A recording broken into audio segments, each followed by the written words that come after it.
ऊपर से मूर्तिका गिराई सीता जी ने कंठ लगाई हनुमान ने किया प्रणाम पति जगावन सीताराम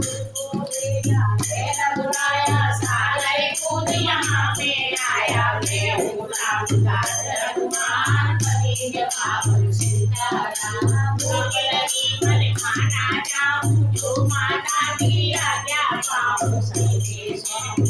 श्री राम पति जगावन सीताराम सावधान होकर फल खाना रखवालों को भूल न जाना निशाचरों का जय राम पति जगावन सीताराम हनुमान ने बैठ उठारे देख देख मारी ललकारे मार मार पहुँचाए राम पति जगावन सीताराम अर्जुन कुमार को स्वर्ग पहुँचाया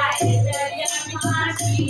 आया ब्रह्मांड से बने राम पति जगावन सीताराम सीता को तुम लौटा दीजो उनसे क्षमा याचना कीजो सबके स्वामी श्री राम पति जगावन सीताराम जब विभीषण ने समझाया रावण ने उसको धमकाया सम्मुख देख रहे हनुमान पति जगावन सीताराम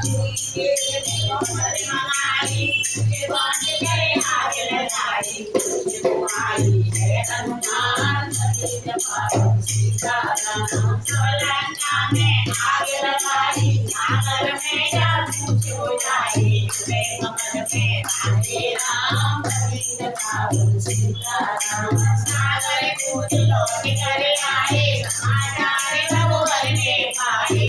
माता सो दिया राम पति जगावन सीताराम बानर बीच संग में आए लक्ष्मण सहित सिंधु तले आए लगे तुम्हारे सागर राम पति जगावन सीताराम सेतु कपिल कील बनाए राम राम लिख राधे राधे लंका पहुँचे राजा राम पति जगावन सीताराम नागर जल लंका में आया सवारी में महाबल राम